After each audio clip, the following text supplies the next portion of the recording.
Welcome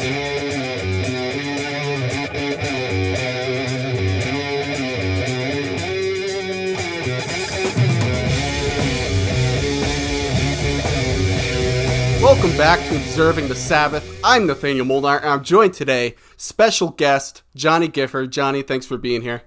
It's a pleasure to be here. Thank you so much for having me, Nathanael. Oh, it is always a pleasure to have you here. So, for Paranoid, when we did the album Paranoid, you joined us for the song Paranoid and for Electric Funeral. For Master of Reality, which we are kicking off with Sweet Leaf today, kicking off our dive into 1971's Master of Reality. You're going to be joining us for 3 songs, obviously, for this one.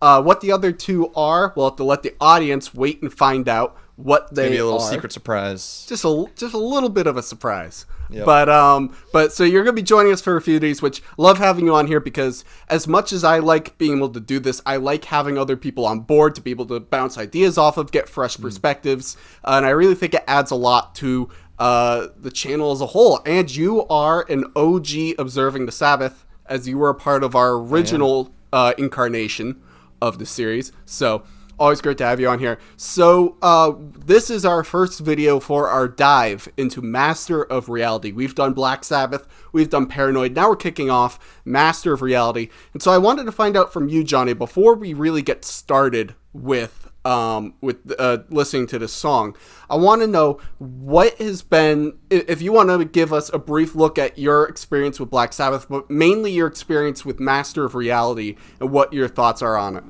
So I think the first time I had listened to Master of Reality in full was probably with you and Ian on Observing the Sabbath. And I had heard Sweet Leaf before, maybe one of the other tracks like Into the Void or something. But it really, like, listening to it in full gave me a new perspective on it.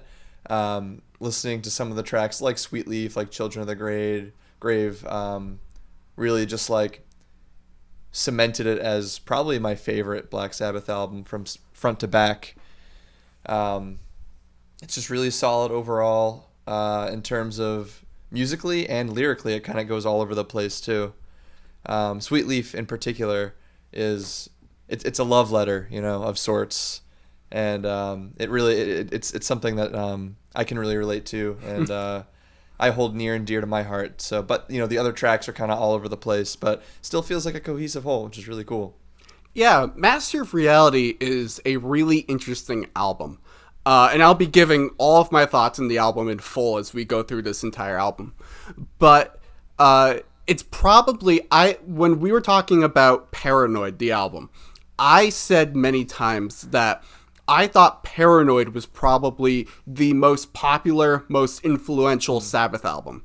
Yeah. Because while the album Black Sabbath really kind of put the name out there and got people talking and knowing Black Sabbath, it was Paranoid that really cemented for people what Black Sabbath is. And if you talk to anybody who knows of Sabbath but isn't really a big Sabbath fan, probably the songs that they're going to be able to tell you that they know are Paranoid, War Pigs, and Iron Man. Yep. But I would also say that Master of Reality really also does sort of cement what Black Sabbath is for a lot of people. I think it's probably, if we're talking about most popular, most iconic, the one that most people know, Paranoid and Master of Reality are probably the top 2 albums from Black Sabbath. And I think for this album in particular, for a lot of people, defined what their sound is, what their style is, what kinds of things that they're going for.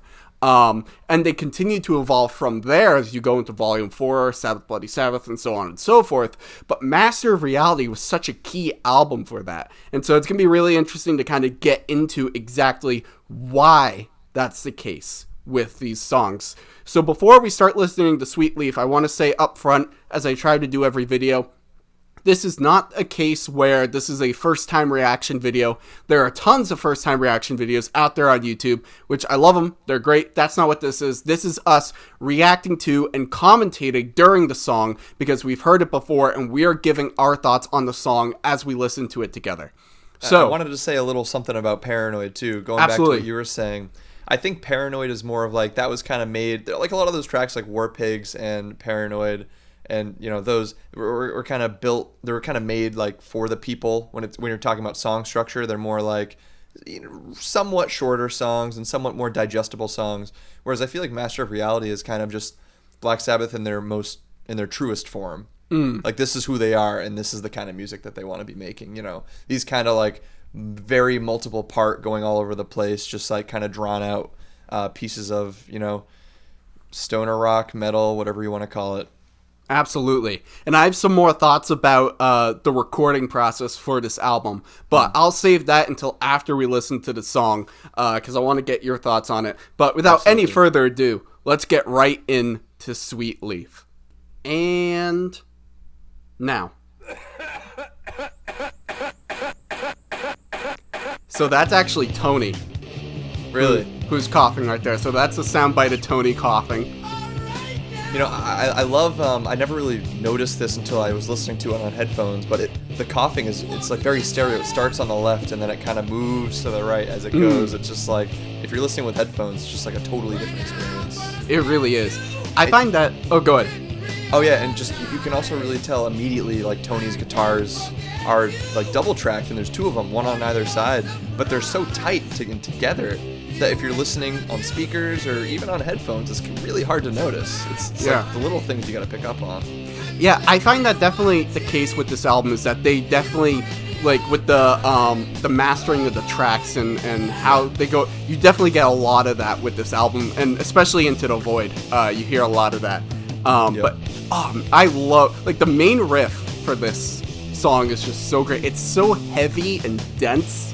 I just love it so much. It's so simple, but like that doesn't make it bad by any means, because they're using, like, if this was a totally clean guitar, like one root note or something, it might sound a little dinky, but it's just like, it sounds extremely full. The tone has a lot to do with that. The double track guitars has a lot to do with that. There's definitely like power chords that they're playing these riffs on. That has a lot to do with it. And it just makes this like really simple thing just sound so powerful. I think that's really cool. Absolutely. And I think it's great that the beginning part of this is as simple as it is, because it really picks up once you get into the middle.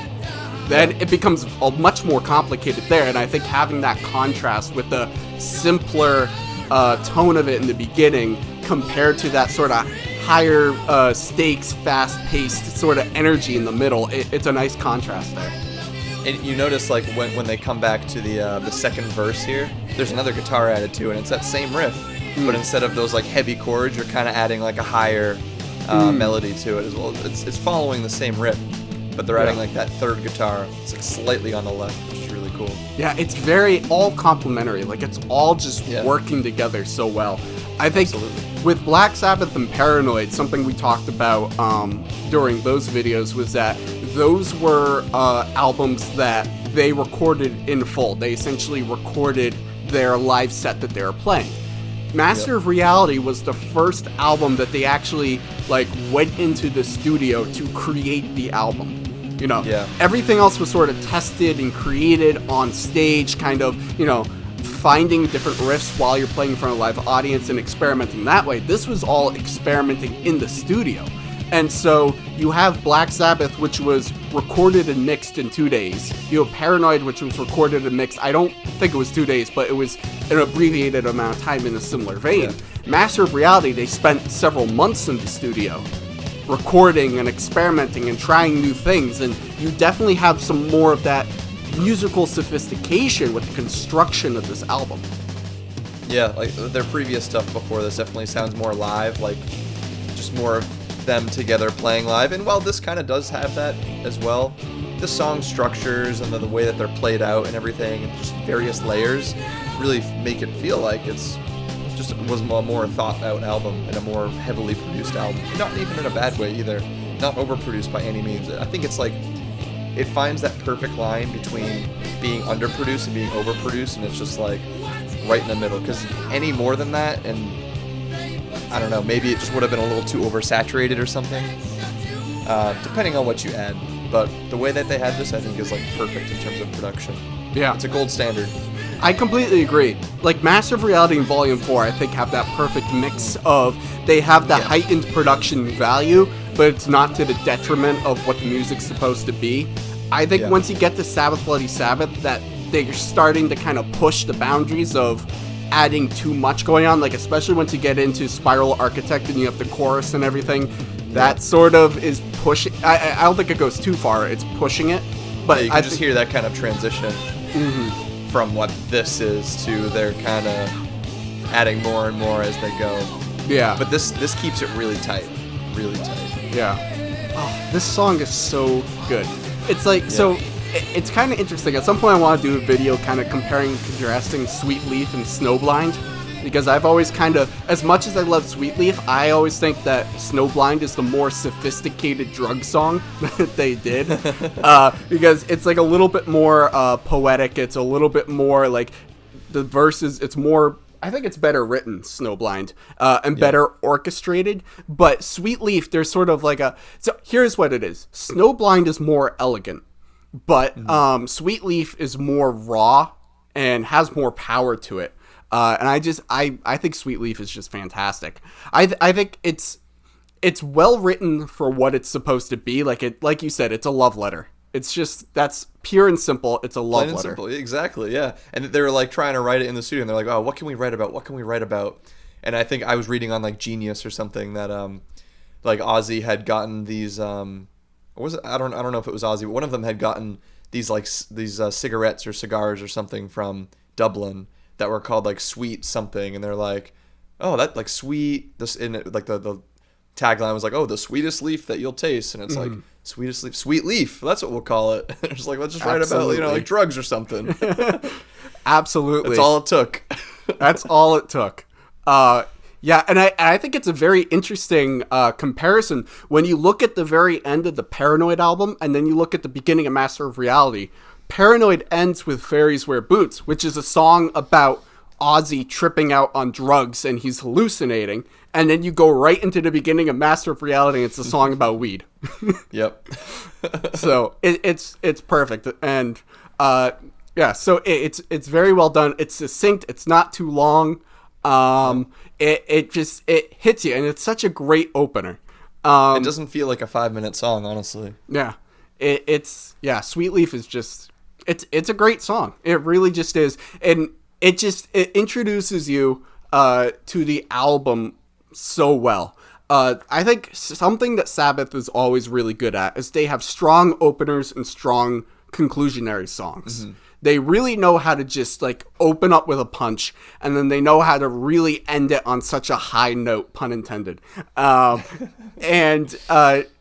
Sweet Leaf is just such a great, when you start with the sample of Tony's coughing, which I think the reason why that works as well as it does is because Sabbath doesn't use samples really ever. Mm-hmm. Like if that was something that they used a lot, like sampling different things, I think it would have lost its power, but the fact that they do it just the once, it has so much power to it, and it's just it's such a great kind of like kick off to that to the song and to the album. And then we were talking about that main riff, which is so great, and then you got that middle part with the drums, like Bill's just going nuts on the drums. Yep. It's tons really of great. Like low tom rolls and stuff. It's really cool.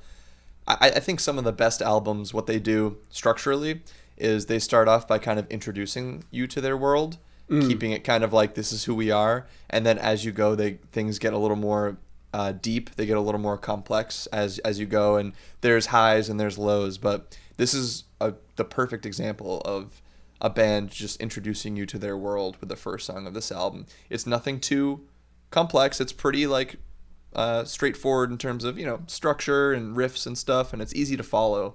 But it's a dang good song, let me tell you. It really is. It's introducing you to this album perfectly, I think. Yeah. Introducing you to your mind, as the song says. There you go. So one of the things I love about Sabbath, and I think Master of Reality and Volume 4, to some extent Sabotage, but I think Volume 4 and Master of Reality are the two songs that really heighten this.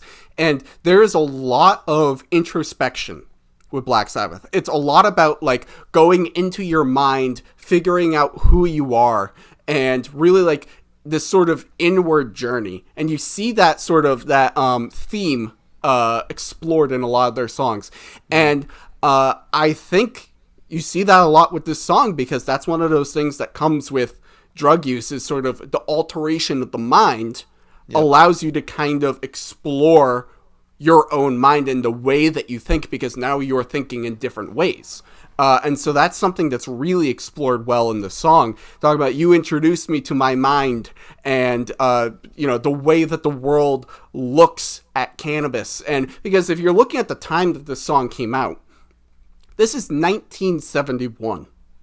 1971. This is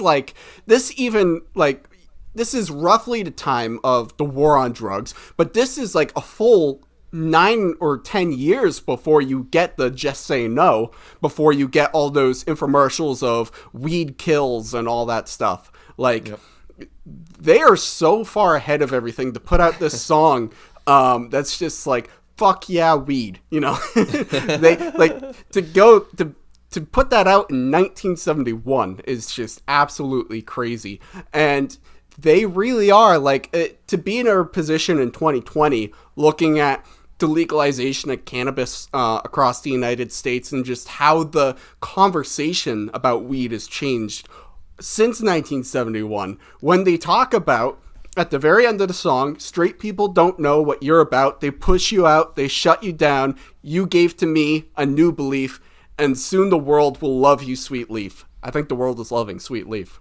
And it only took them it only took the world 40 years, or I guess a lot of the states 40 years to really catch up with that message. Yeah. But they were the pioneers. They were. Sabbath were the pioneers. But so overall, great song.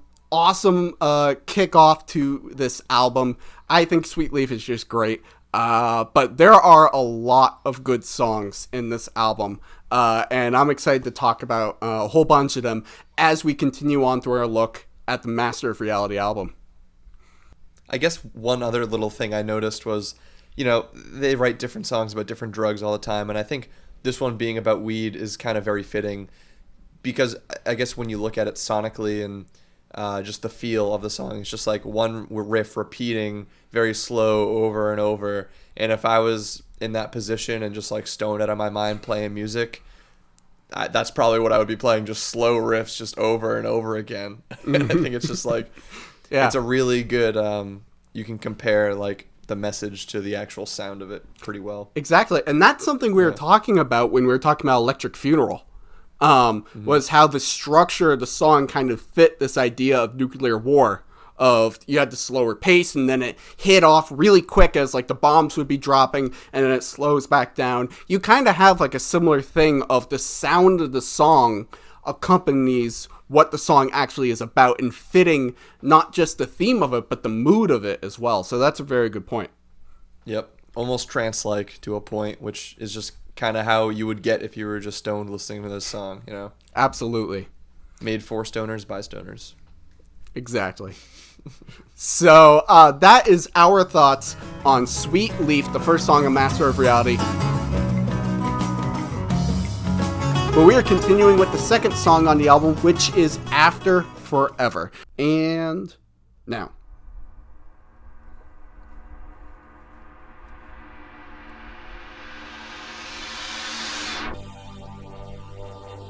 I love this. This is so cool. It's very kind of alien vibe. I have always imagined this riff that's playing right now as a great riff in a coming-of-age movie.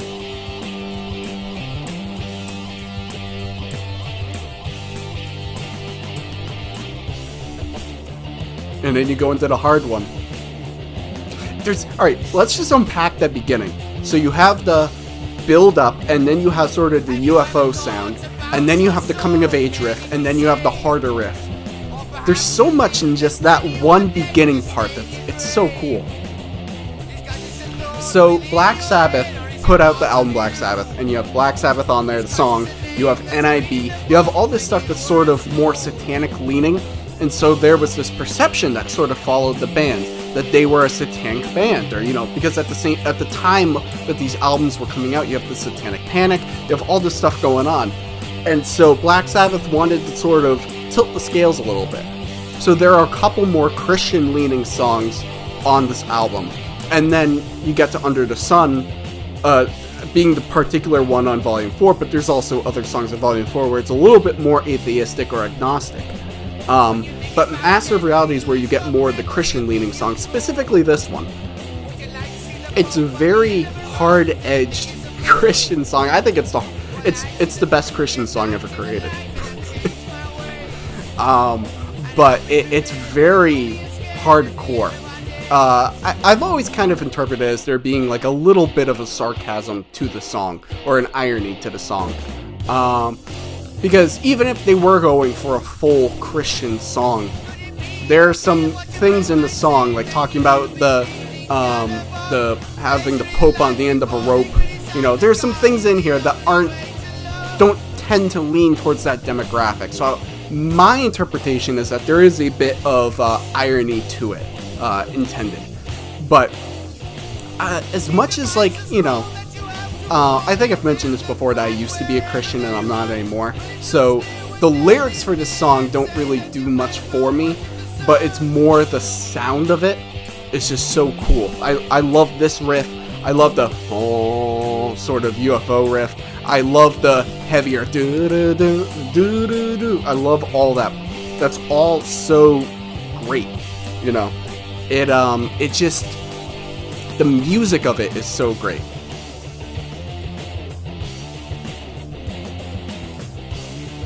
It's a very heavy song.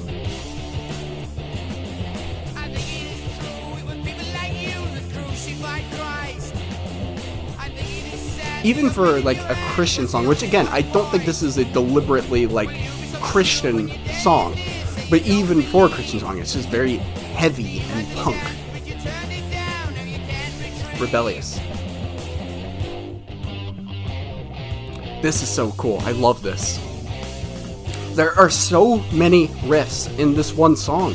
That's what I love about Sabbath, is that every song has so many riffs to it. You know, Tony just pumps these out like crazy. Every single song has so many riffs to them.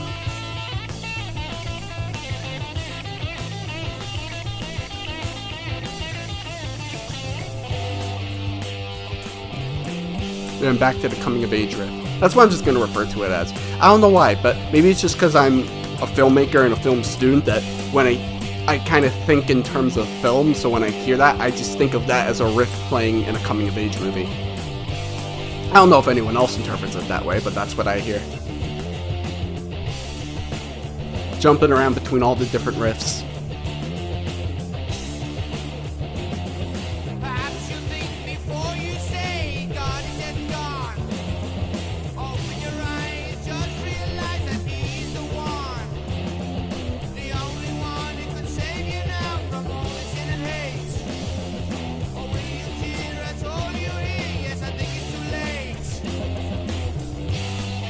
We were talking about the construction of Sabbath songs, and that just how well constructed they are, especially with this album in particular, because Black Sabbath and Paranoid were recorded their live sets. They essentially just went into the studio, recorded what they were doing live, and Master of Reality was the one that they really spent months in the studio perfecting and tweaking and working on and developing.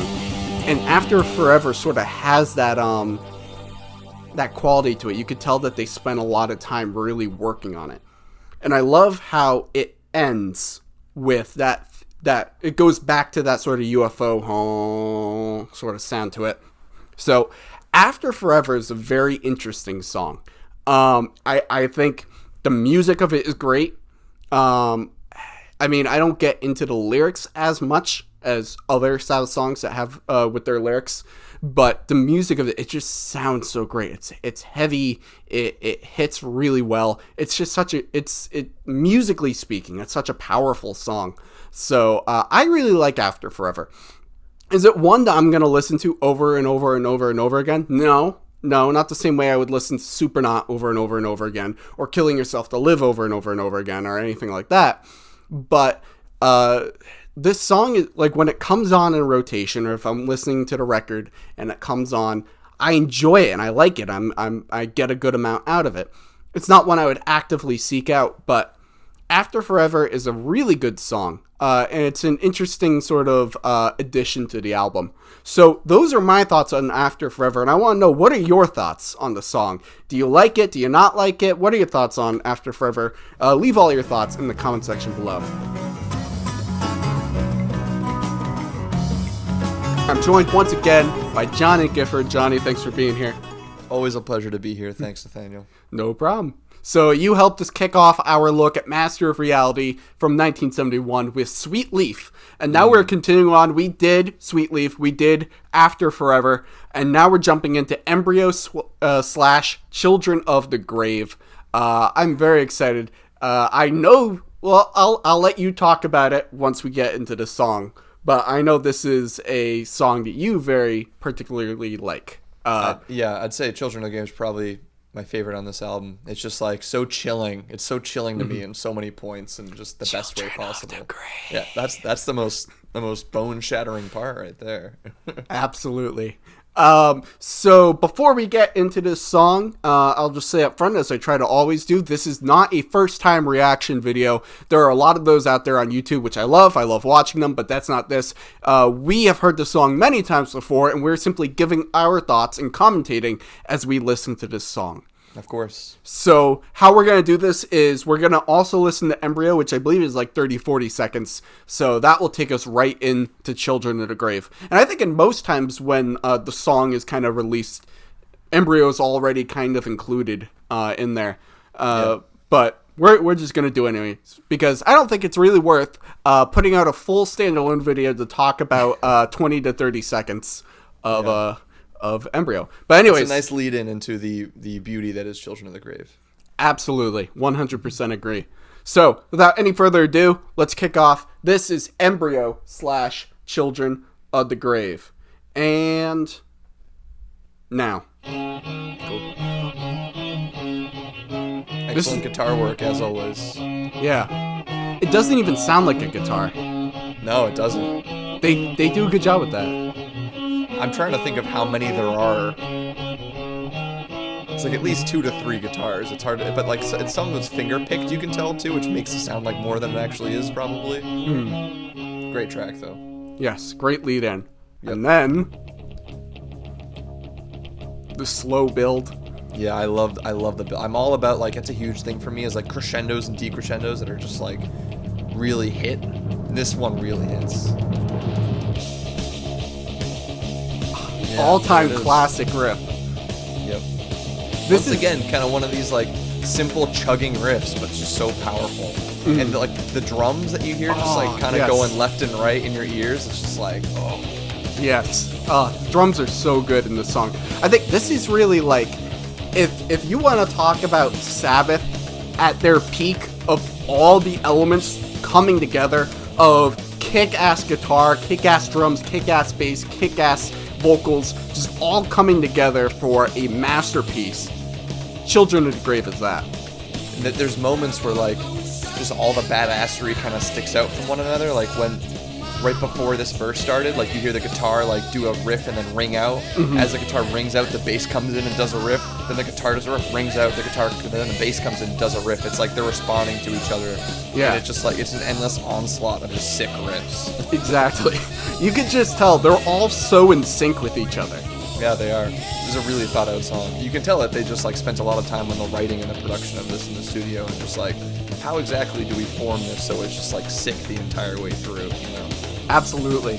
And I think one of the great things about this song is kind of going back to, we kept talking about with Paranoid how political of an album it was, or how issue-based it was. This song is very political and issue-based. Very political. And while it's kind of about nuclear war in a way, like how I feel like a lot of their songs are, it's also just kind of generally about like, oh, like, you know, a revolution happening in a new generation kind of thing. Like every generation needs their own kind of revolution, and it's just like talking about that, you know. Yeah. That's the thing with this song, is it's so applicable. Like, even though you have it directly mentions nuclear war, this could apply to anything. This very easily applies to today.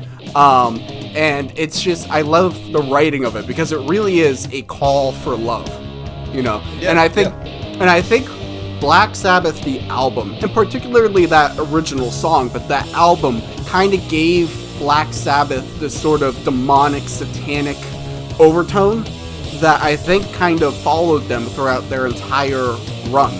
But when you get into Master of Reality, while there are definitely a lot of like Christian themes throughout, like After Forever and Lord of this World, but in this song particularly, not even relating to Christian at all, but just this is a song about love and coming together and letting love win over hate, which doesn't really kind of fit into this sort of evil mentality that a lot of people sort of ascribe them from the very beginning. Yeah, if you're just like listening to this, not really paying attention to lyrics, then you might think this is a very dark or demonic song, but it's very inspiring, really. Yeah. It really is, and there's so much of that in a lot of their songs, is that the lyrics are just so powerful. Like, all their songs are, well, not all there, but a lot of their songs are really all just about, we gotta love each other, we gotta come together, we gotta, we gotta unite or else we're all gonna die, essentially. Yeah, pretty much. But they do it in their own way, and it's so cool the way that they do that. Oh, this when they solo. What do you think, like, why do they call it Children of the Grave? Like, why is that, those sequence of words, do you think? Well, I think it really does just come down to the very end of the song, when they say, find a better place in the world, spread the words of love, all that, and say, or you children of today are children of the grave. Like, essentially just saying, if we don't do this, we're all gonna die. If you saying to the children of today, the people in 1971 who clearly failed, but saying to them, if you don't do this, if you don't find a way for us to all live together and to love and to let happiness and love win and to triumph over evil, we're all gonna die. Yeah, and then right here where we're at in the song is, it's getting darker, and it's like, if you don't look out for each other and love each other, you're gonna die. And now we got our spooky guitar tones that are our little feedback with the pitch bending and whatnot. Children of the grave. Yeah, I know. This might be like the best part of the song. Yep. But yeah, I think it's such a kick-ass, powerful song, both musically and lyrically. Like you have that sort of driving force of like all the guitars and the drums, and it all like it has that power to it. Yeah. But at the same time, then you have the lyrics, which are also equally kick-ass and have such strength and power to them. So it really is just this like awesome culmination of everything that Sabbath can be coming together. And I know that Sabbath as a band hold Children of the Grave to be like one of their best songs that they've ever made. Yeah, no, it's just so cohesive the entire way through. It's just there's not a single point that feels out of place or like it shouldn't be there or like it should be rearranged. It's just it's a perfect song as it stands. I think nothing should be changed about it. Absolutely. And even though this is technically like Embryo's the third track and Children of the Grave is the fourth track, I find that Sabbath always tries to put their strongest or like hardest hitting song in the middle of the album. Yeah. Like Children of the Grave is smack in the middle. If you look at volume 4, Supernaut, smack in the middle. They have, I don't think Iron Man's one of their strongest, but you can't say that Iron Man isn't one of the most influential, popular songs that Sabbath ever did. You're right. That's right in the middle of Paranoid. I'm trying to think what's the fourth one in, well, actually, yeah, NIB is like smack in the middle of Black Sabbath, and then Sad Bloody Sabbath. You have, Killing Yourself to Live is right in the middle, and that's one of my top, like, 2 or 3 favorite Sabbath songs of all time. You could just keep going. They kind of so they have such a strong opener, a strong finisher, and they try to put their strongest, hardest hitting song right in the middle of the album. That's something that they've always done really well, is knowing how to construct the album. And I think a lot of that has to do with the fact that the first 2 albums were their live sets. that those albums were constructed based upon how they want their live show to go. You know, you want a kick-ass opening to get everybody in the audience revved up and excited. You want to have this hard-hitting song right in the middle to keep everyone enthused. And you want to end off really strong. And I think the fact that those first two albums were born from that, you have that sort of mentality as they're going into their latter albums, that they want to kind of keep that structure and keep that flow even when they're being very specifically mechanized within the studio. Yeah. No, you said it perfectly. I have nothing else to add to that. I agree 100%. Oh, good. But yeah, Children of the Grave, not my favorite song on the album. Which you'll be joining us for what I believe is my favorite song on the album. But Children of the Grave is a damn good song. It hits really hard. It's great. It's just like a giant boost of adrenaline. It's inspiring. It's very inspiring. It really is. So that's all I have to say about Children of the Grave. Do you have any more thoughts on the song? I love how just the entire way through, it's just, like I was saying, inspiring, very energetic, very upbeat. But then it leaves you on this, like, very uncertain ending note where, you know, it's like a cautionary tale at the end. Like the last lines, how you were saying, you know, if we don't do this and we don't love each other and we don't look out for each other, then we will die. And just once again, the music is reflecting those lyrics. Once again, like, it's the transition then into the very brief but very powerful outro of the song. Yeah, which is just very spooky, and it's a good way to warn people of, like, hey, we mean what we say, even though we're, like, trying to spread positive messages. Like, this is very serious. Absolutely. And you better do this, or else things are going to get spooky for you. Yes, that's the exact intended effect. But I think part of it is also, like, because you have the whole song, they're saying you've got to come together, we've all got to love each other, we got to let happiness and love win, or else Children of Today or Children of the Grave. And with that outro, it's almost as if Black Sabbath is saying, we don't really think everybody can do that. You know, it's almost like ending on this is what should happen, but we really think what's ultimately going to happen. And that's the reason why the song is not called Children of Today, but it's called Children of the Grave. Because they don't think this is what we should do, but they don't actually think that's what's going to happen. And if you look at all the years later, since this song came out, we are the children of the grave. We're not the children of today. We're the children of the grave. So yes, we are. So that's a very interesting way to kind of construct it, is that hopeful, inspiring song, but then that little note of realism at the very end to kind of make everybody know this might be a pipe dream, though. And it's just great to, once again, to see just, like, a lot of real meaning behind both lyrics and music, like just working together so cohesively. Absolutely. I completely agree. So, Children of the Grave, one of the standout songs of Master of Reality, and one of, like, the most well-known and well-revered songs that Black Sabbath has ever done. I think it's a damn good song, but not quite... I don't know what rank I would do. I know it's not my one. It may be my number 2. I'd have to think about it a little bit more. But you and I will be talking very soon about what is my favorite song off of Master of Reality. And now we're continuing on with the rest of the album.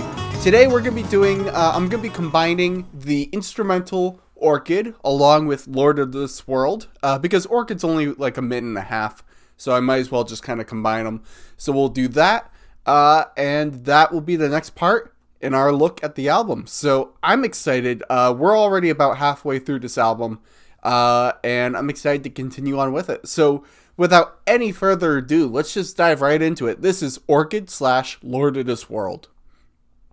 And now.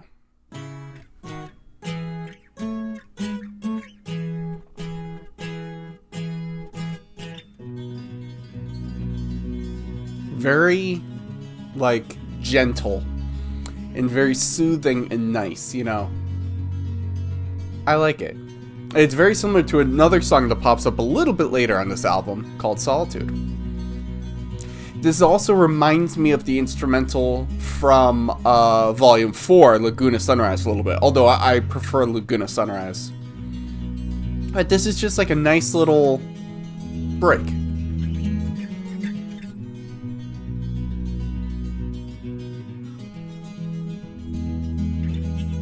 You know, especially with how hard-hitting Children of the Grave is, to go from that, and especially the very end of Children of the Grave, where you have, like, it's the quieting of the Children of the Grave.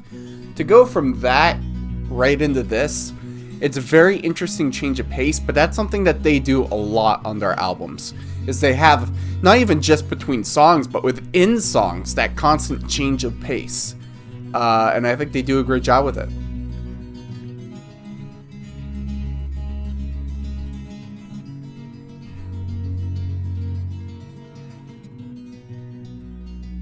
Nice, gentle, little instrumental to take us right into this.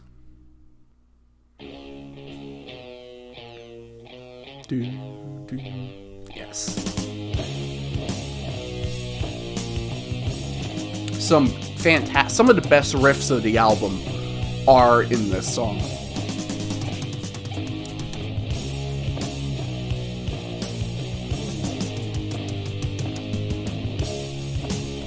Great opener, and then this is like one of the best riffs of the whole album, I think.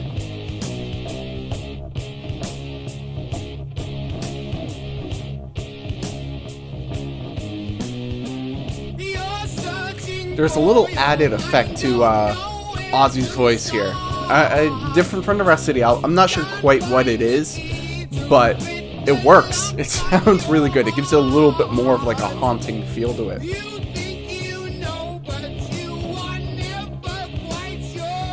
And this is something I was talking about specifically with After Forever, was that there is, on this album in particular, there is a lot of Christian imagery and Christian themes and all that stuff on this album. I talked about it a lot with After Forever, how Black Sabbath, the album, you have more of the satanic stuff. With this album, with Master of Reality, you have more of the Christian stuff. And then from then on, specifically Volume 4, but other albums, you have more of the agnostic/atheistic views.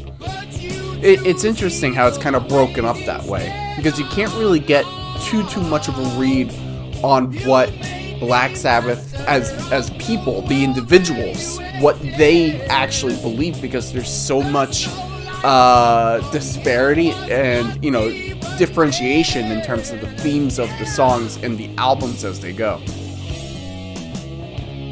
But one thing I really like is, even when they get into the Christian themes and whatnot, it has more of an edge to it. Like, we were talking about this with After Forever, where it has like a harder edge to it. You know, you have lyrics that are saying, would you rather see the Pope on the end of a rope?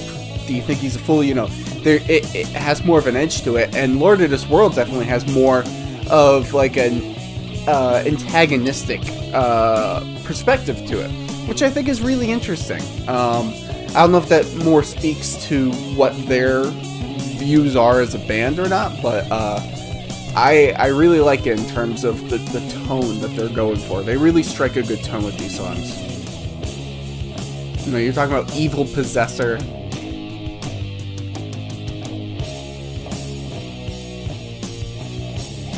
It's just some great riffs.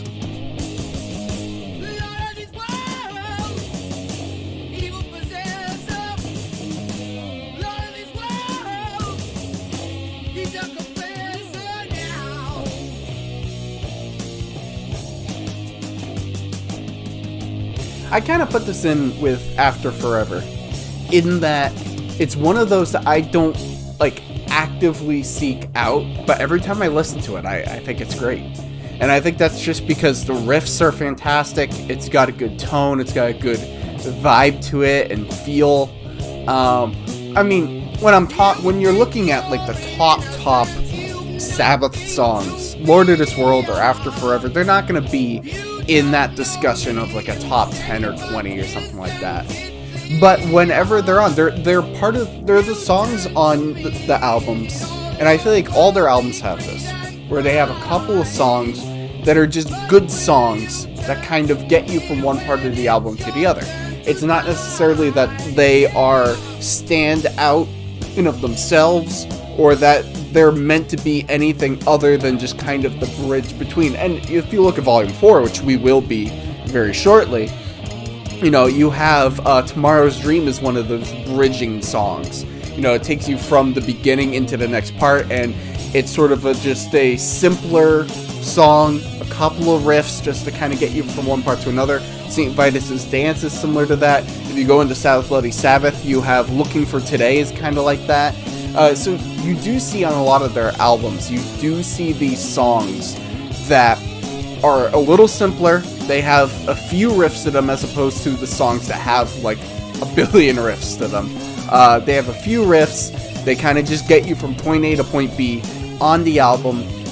They're not going to be the songs that you're going to actively listen to over and over and over again. They're not going to be the ones that, when the album came out, that they're going to be the hit singles that's on all the radio stations. They're the bridgers on the album. And that's not to say anything bad about them. It's just more that's kind of the function that they serve. And for that function, I really like them.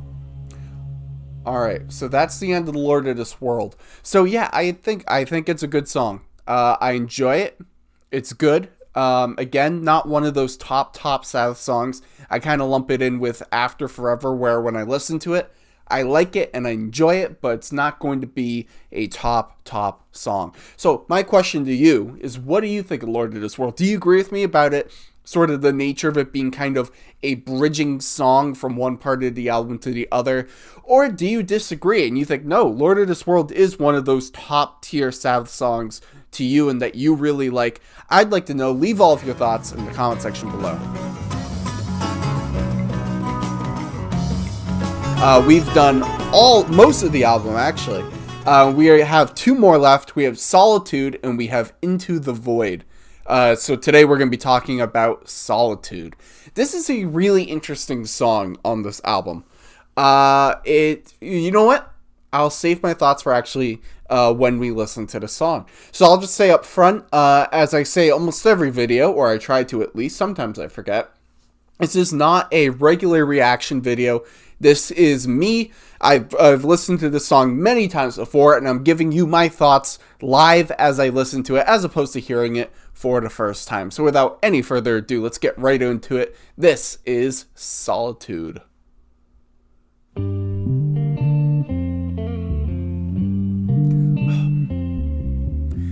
This is like one of the most underappreciated Sabbath songs, and I think it's one of the best on this album because it's a ballad. It's a beautiful song, and this really shows, you know, I always say that each album has the slow song. On Paranoid, it's Planet Caravan. It's Solitude for this one. Changes for Volume 4. Each album has that slower song where things kind of take a break. You're not having that heavy, crazy riffs. You just kind of slow down and appreciate something for a little bit.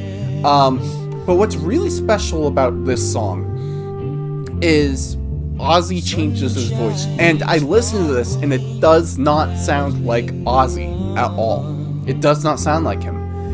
And even though I know it's him because I've read how it is him, I listen to it and my brain does not click that this is Ozzy at all. It just does not sound like him. And I think that this shows what range he really has. You know, I think there's a perception that, not necessarily held by maybe like real like fans that are like diehard Ozzy fans or diehard Sabbath fans, but there is a perception out there that Ozzy is not a good singer, and that he just he has a shtick that he does that gets him through his songs. I think there's a little bit of truth in that he is sort of doing a shtick he's putting up a front. But when you listen to something like Solitude, and you hear what his voice can be. He has range. He can really transform himself as a singer, and he is quite talented. And I think he's what he's most talented in is being able to kind of shape his persona and shape his voice to fit the tone of the style of music that he's playing to. And so then you get something like Solitude, where it's more of a ballad. It's very slow. It's a very emotional, deep song. He can fit that with and change his voice and go for that tone, and it works so well. And one of the reasons why, and I'll talk more about Changes once we get to Volume 4, one of the reasons why maybe Changes doesn't have the same visceral effect on me that Solitude does is that Ozzy's doing his regular Ozzy voice for Changes, where maybe had he gone for this sort of tone with Changes, it might have resonated a little bit more. But the strumming, all the instrumental parts of Solitude are just beautiful. They bring in a lot of different unique elements in here, like you hear chimes. I think there's a flute at some point. And then his voice is so beautiful, and it's so unexpected because at this point, you're 3 albums into Black Sabbath. You have a very particular understanding of not just what their tone is, but what the singer's voice sounds like. And you have a little bit of a change once you get to Planet Caravan, but a lot of that is also just sort of, they're changing the voice. The voice is being augmented, as opposed to Ozzy himself changing the way that he sings. So it's a little bit different with Planet Caravan, so that's sort of the odd man out. But you're 3 albums deep at this point, and you get to this song, and it throws everything for a loop and completely changes what you thought Black Sabbath could be. And that is one of the most beautiful things about Black Sabbath, is that they are constantly changing and growing and evolving and not doing the same thing twice. They don't want to do the same thing twice. They don't want to keep trying to do the same thing over and over and over again. They want to branch out and do new things. Later on down the line, that causes some problems with them, but we're going to talk about that as we go deeper into the albums. But I think Solitude is a beautiful song. I think it's a beautiful song, and I don't think it's as appreciated as it should be. And I think it's rather overlooked by a lot of people, even people who love Master of Reality. And as as I've mentioned before, Master of Reality is not on the same level as some of their other albums as other people would hold Master of Reality to be. But I think even the people who do hold Master of Reality to be one of the top Sabbath albums, they don't talk about Solitude. They'll talk about Children of the Grave, they'll talk about Sweet Leaf, they'll talk about Into the Void, but people don't really talk about Solitude. And I think it deserves to be talked about more, because it is just a beautiful song. It's so well sung for someone who many people at this point in the game may not have suspected that the singer could sing like this. It's beautifully composed for a band that may have had the unfair perception of just being loud and noisy. To play and compose such a beautiful song, it really changes things up and changes the game for what Black Sabbath could be. And I think that sets a tone for the rest of their music, for the rest of the years to come. Solitude is the one that says to the world, hey, this album can be more than just the people who did Iron Man or the people who did Paranoid. This band can be more. And Solitude is the one that sets that precedent. Solitude is the one that puts that out there and tells everyone that this band can be more. And then later on down the line, they prove that they can be more by trying new things and going in new directions. And again, it doesn't always work, at least in a mass perceptive way. Not a lot of people are fans of Technical Ecstasy, which is probably the biggest example of them trying to do something new, as would be Never Say Die. But regardless, they're trying to do something new. And Solitude is the one that shows everybody. It's the one that stands out as, hey, we're trying to be something new. So, regardless, that's all my thoughts on Solitude. I think it's a beautiful song. I don't know where it would be on like any sort of ranking, but I think it is one of their most unique songs. It's one of their most beautiful songs. And if someone has a view of Black Sabbath that they're like, their songs are just all loud, that they're noisy, that they don't really like them, it's just Ozzy kind of can't sing or anything like that. If someone has those views of Black Sabbath, I would sit them down and play them Solitude. Or better yet, I would just play them Solitude and wait for them to go, that's a really good song. Who sings that? Black Sabbath. Wait, what? Exactly. You can have a similar reaction with It's Alright. But, so anyways, those are all my thoughts. I want to know, what do you think of Solitude? Do you agree with me in a lot of my thoughts about the song? That's one of their more beautiful songs, that it's one of those defining songs for them that shows that they really can be anything and not just, contained or tethered into one category, that they really have the ability to expand and be whatever it is that they want to be? Or do you think it's just kind of a throwaway song because it doesn't sound like a lot of their other music, and it's just kind of taking up space because it's not like the rest of their music? So I want to know. Leave all your thoughts in the comment section below.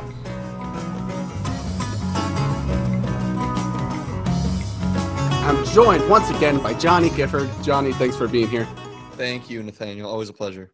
And we are here to close out our look at the 1971 album by Black Sabbath called Master of Reality. It's funny how in our the last video that we did together, I was talking about how Sabbath always they have a strong opener, a really strong conclusionary song, and a kick-ass middle song that's really strong. And for this album, the two of us have talked about all three of those songs. We talked about the strong opener, the strong conclusionary song, and the strong middle song. And, I never, before you said that in our last video we did together, I never really thought about how they structure albums specifically that way. But it's very clear that consistently throughout all their albums they're doing this. And not only that, but when you asked me which songs I'd like to come on to do, my immediate thought was, oh, these three songs for sure. They're like the strongest on the album. And yeah, it's just like that's so consistent across the board on all their studio albums, really. Yeah, I definitely agree. So it's kind of funny how that worked out that way.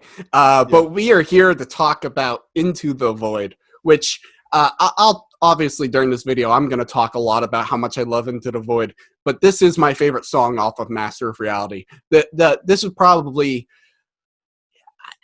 may not be a top 10, definitely a top 15 Sabbath. It may actually be a top 10.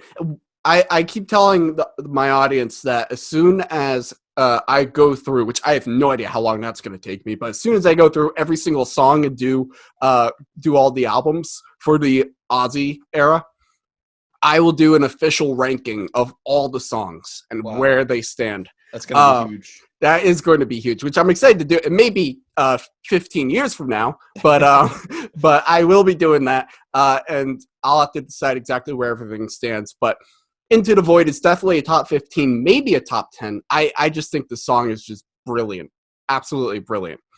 But we're gonna get all into the Void. But as I say every video, I just want to let everybody know this is not a first-time reaction video. There's a bunch of those on YouTube. I love them; they're great. I love watching them, but that's not what this is. Johnny and I have heard the song before, and we're going to be talking during the song. We're going to be commentating, giving you all our thoughts on the song as we listen. So without any further ado, let's get right into it. We're going to listen to Into the Void. And now.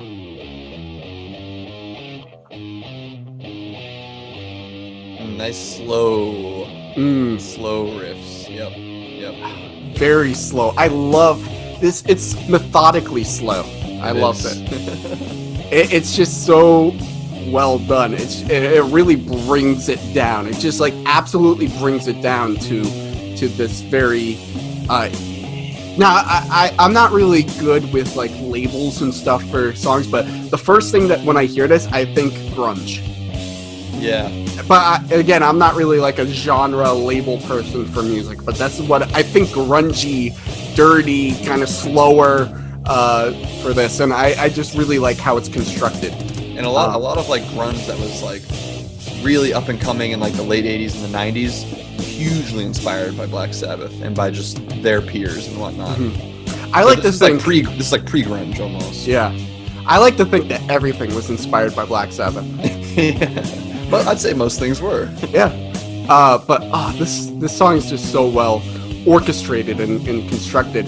And an observation I made during, I think it was the Paranoid, at some point when I was talking about that, is that each of the conclusionary songs, the final songs for each album, specifically Black Sabbath, Paranoid, and Master of Reality, you have sort of this elongated instrumental part at the beginning of the song before you get to any of the vocals, which is interesting because you have that with A Bit of Finger / Sleeping Village / Warning for Black Sabbath. You have that with Fairies Wear Boots. You have that for this. Not so much Under the Sun for Volume 4, but then you definitely have that for Spiral Architect. And then you also have that for the Writ. So it's interesting the way that they do that. I don't know if that's purposeful or not, but it's kind of interesting how they have that constructed. Absolutely.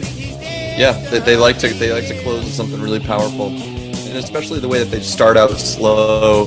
They get it's not necessarily even faster, but just they give you an energy boost. And now we're here at this first like little bridge part, and it's even more of a little energy boost because they're playing some different riffs and stuff, you know. And now we're gonna get into our second verse here, and you know, once again, really just talking about like a dystopia, like a nuclear dystopia type thing, which they've definitely done before. Mm-hmm. And they're just kind of creating a whole other world for themselves. They're not talking about drugs, and they're not talking about just like current issues and political climates, but they're just like kind of exploring, I guess, sort of based on a lot of contemporary issues, but they're just kind of exploring different worlds and everything. Like talking about this verse in particular is talking about like, you know, rocket engines burning so fast, it's burning through the atmosphere, like leaving Earth, flying right into the sun, like freedom from the final suicide. Yeah. And what's interesting is like, so you do have that sort of structure in the beginning of the lyrics where it's sounding like it's more just space exploration. But then when you get into the latter part of the song, you realize that the reason that they're leaving Earth is because it's been destroyed from the pollution that they say in the song, which for them to be talking about pollution in 1971 is crazy. Yeah, absolutely. Once again, they're just like pioneers of so many different things in what they're singing about. A funny little side note. So when they did the SpaceX launch a couple of months ago, I guess I didn't really know too much about this until I was reading about it, but I guess it's sort of a typical thing that once the astronauts go up into the air, they will play a song for their first song when they wake up. And the song that they played was Planet Caravan for the SpaceX launch. And and there was an article going around about it, and Geezer Butler, I think it was Geezer, quoted it on Twitter and wrote that like something like, "That's funny, maybe next time they'll play Into the Void, or Into the Void will be more fitting next time," or something like that. And it's like, you're absolutely right, that's where we're headed. Exactly. But this song is just so great because first of all, the main riff is just so excellent, but the way that they kind of construct it and going back and forth between different riffs, it's just sort of, it's classic Sabbath for me. It's like, this is what Sabbath is that it's a collection of riffs they kind of go back and forth between, and different collections of riffs that they're going back and forth between. It's just so well done. Yeah, no, just really taking like a lot of traditional song structures and just throwing it through the window and just saying like, all right, we have all these like really cool parts that sound good together, but we're just gonna kind of interweave between a bunch of them, and just, you know, they come back to some are fleeting, but they don't care about keeping any sort of traditional song structure. Like, yeah, they have a verse, bridge, verse type thing at points, but then they have like all these different riffs that they're going back and forth between, and then they speed up at one point, and then immediately like after that slows down, and then they speed up eventually, you know. And then here we are, kind of like our climax point. This is my favorite part of the song. I love how the solo is just going from right to left and right to left if you're listening to it with headphones. Yes, and on speakers, it's so cool to hear. Yeah, yep. Like, it's like, their songs are all, like, it's building up and de-escalating and building up and de-escalating and then kind of building up again and then it takes off. Like, it's literally, all their songs are like these sort of musical journeys. Like, lots of, like, roller coaster up and down throughout all their songs, and this song definitely has that. Yeah, it does, and we're approaching the end right here. Yes. Ending really strong on this one, too. Yeah, and for the end of the album, it's such a strong ending. Yeah, it's weird. They have, like, a little effect at the end of it where, like, when they hit their last hit, it's just, like, a ton of reverb or something is added to it. It just makes it sound super spacey. Yeah. Just like for a split, like, few seconds, it, like, kind of tails off for a while.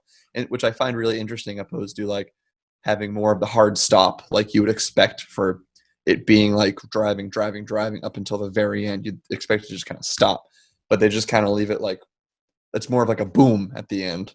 Kind of, what, following the song in a way, I suppose, as well.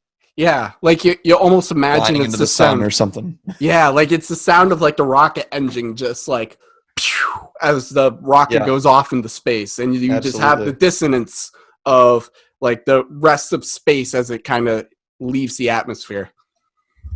Yeah, no, I think it's really, once again, really powerful of just like lyrics to music kind of working together there.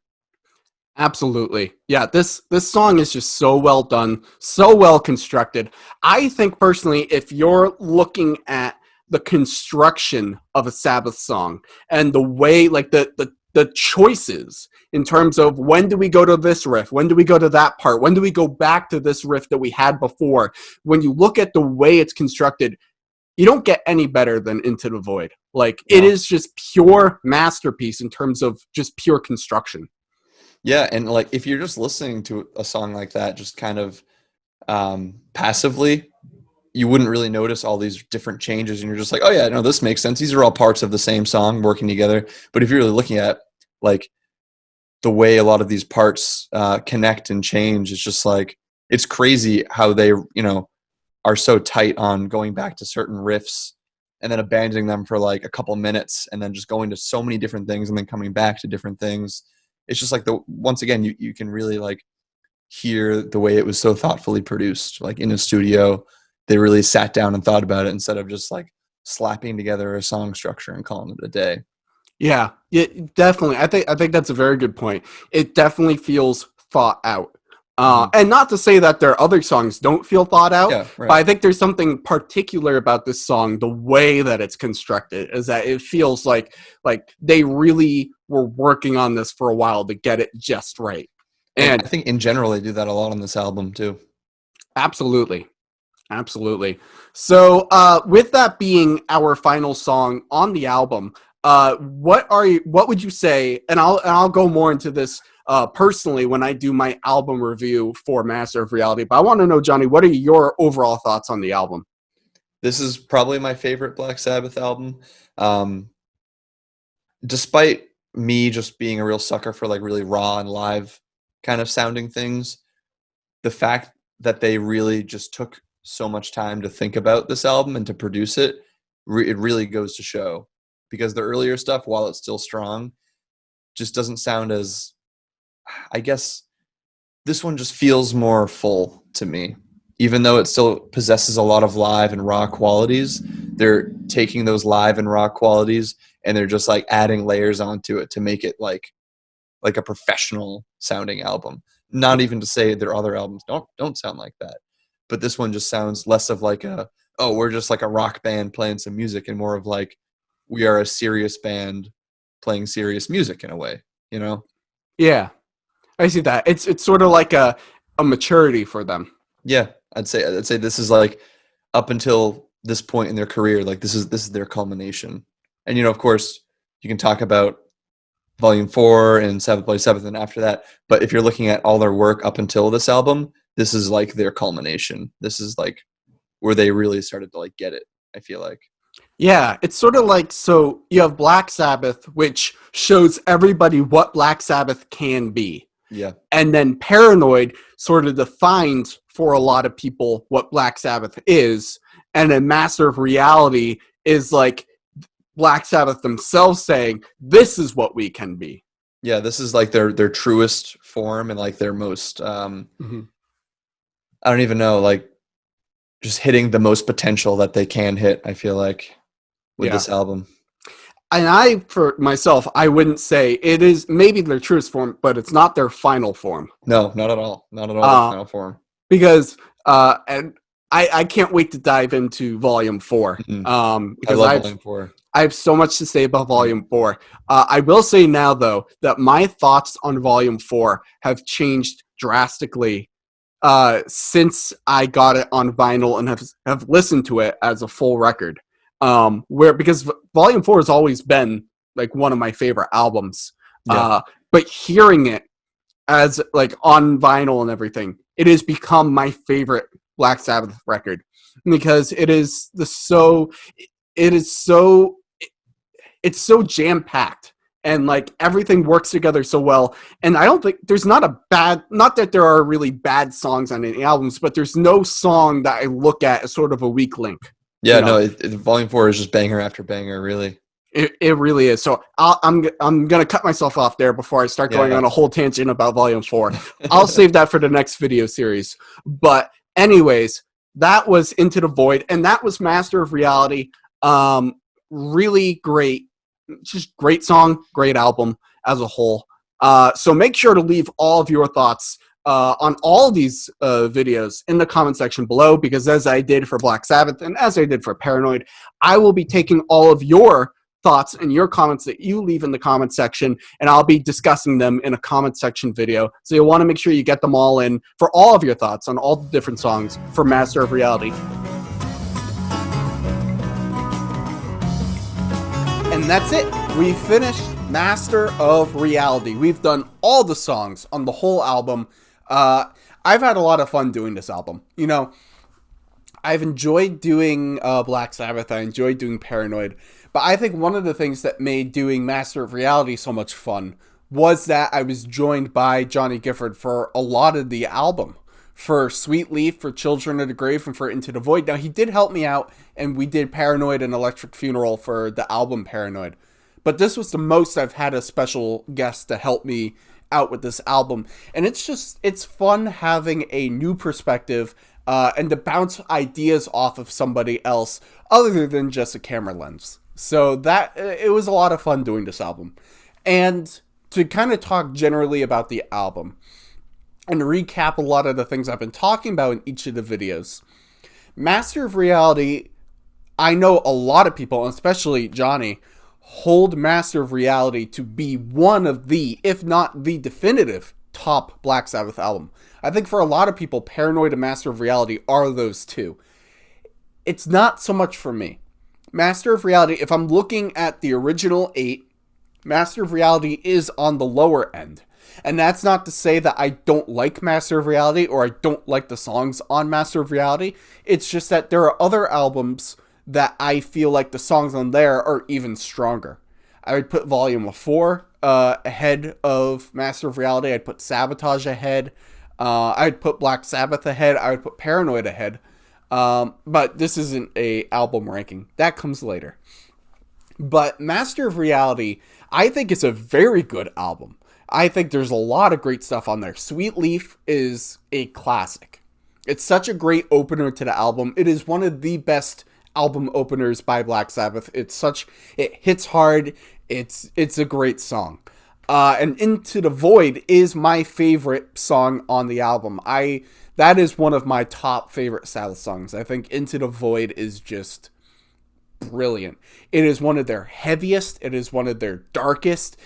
There's so much grit in that song, and it's so good. And those riffs, there are so many great riffs in that song, and it takes its time. It slows things down. It kind of almost goes back to the deconstruction that we saw in a bit of Finger / Sleeping Village / Warning at the end of Black Sabbath, the album.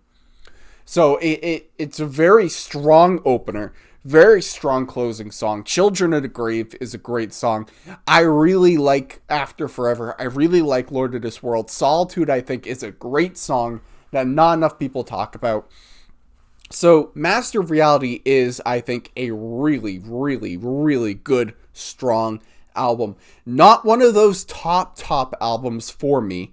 You know, I think I've mentioned it before. If I haven't, Volume 4 is my favorite of the Black Sabbath albums. And I'm very excited to talk about Volume 4 next on this channel. That's going to be a fun one to dive into. So that being my top, Master of Reality is on the lower side. But that is no way taking away from how great the songs are on Master of Reality.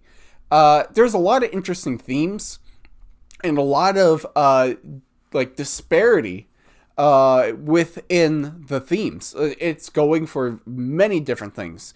You know, the first song is talking about drugs and weed, and then you have a lot of Christian themed songs. Then you have like the slower, more melodic song that's Solitude, and then you have Children of the Grave, which is about atomic war, and then Into the Void is about pollution and escaping the earth because it's, you know, going to hell. There's a lot of different things going on. Paranoid, I always said when we were talking about Paranoid, I kept saying that was probably their most political album.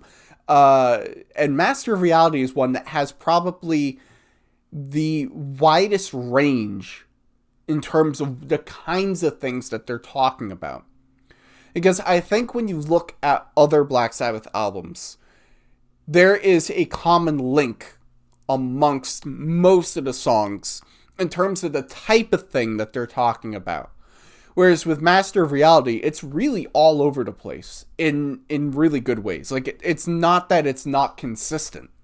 Like, there's sort of a tonal consistency throughout the album, like in terms of the sound of it, but lyrically, in terms of the themes and the messages, it is very much all over the place. It's interesting in that sense. And as I talked about before at the top of this, Master of Reality was the album that Black Sabbath a few different things happened with Master of Reality. So, first being that there was this satanic perception of Black Sabbath. They put out the album Black Sabbath, and of course you have the song Black Sabbath, you have NIB on there, you have a lot of things that made people think that they were a satanic band. And of course, the timing of this is also lining up with the Satanic Panic and all these sort of cultural things going on that they wanted to kind of even the scales a little bit. And so you have more of the Christian leaning stuff on Master of Reality, which is a little bit detrimental to me, just because it doesn't really feel in line necessarily with what they have been and what they go on to be if you look at the entirety of their music. You know, After Forever, really great song, but a lot of what it's saying doesn't really fit with what Black Sabbath is. And same in a sense with Lord of this World, although Lord of this World's a little bit different. So it feels a little bit out of place. And when you kind of know the context of which that came about, it feels more forced in that sense. But I mean, they got to do what they got to do, you know. That's what they thought was the right thing to do, and they went for it. And After Forever and Lord of this World are really good songs, but maybe they would have been a little bit better had they not felt like that they needed to go in that direction. The world may never know. So, anyways, those are my general thoughts on Master of Reality. Oh, and I also wanted to mention, the other point I wanted to make was that I've talked extensively about how Black Sabbath and Paranoid were albums that were essentially written while they were touring and that they were kind of crafted on stage, and then they went into the studio and recorded their live set. Whereas Master of Reality is the first of the albums where they're actually in the studio for weeks. The other two albums were done in a matter of days. They're in the studio for weeks, honing in on things, crafting things, trying things out, adding new layers, doing all this sorts of stuff in the studio as they're making Master of Reality. And so I think you definitely hear a difference in Master of Reality compared to Black Sabbath and Paranoid. you definitely hear that it's more composed, and I think that's a really interesting thing.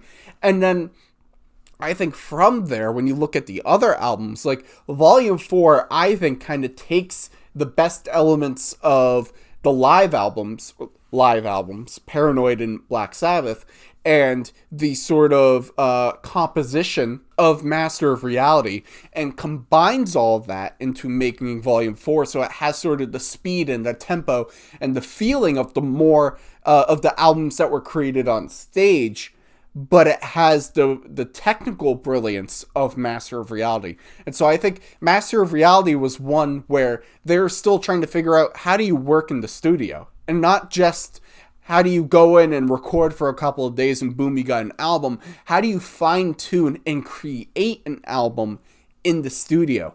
That's what they were doing with Master of Reality. And I think from after Master of Reality, they kind of lock in on that more as they go forward. So those are my thoughts on Master of Reality. I want to know from you, what do you think of this album? Do you think it is one of their best albums that they've ever put out? Do you agree with me where you like it and you think it's a really good album, but it's on the lower side in terms of their overall music? I want to know. Leave all your thoughts in the comment section below. And the next video we will be doing before we move on to Volume 4 is a comment section video where I go through every single video that's up, take all the comments, and I read them out loud and discuss them in a video. So if you have thoughts on all the songs for Master of Reality, do go back, watch those videos, put in your thoughts, put in your comments into those comment sections, and I will be talking about it in the next video. So make sure you get caught up with that. So until our next video, until we talk about the comments and then move on to Volume 4, thank you for watching.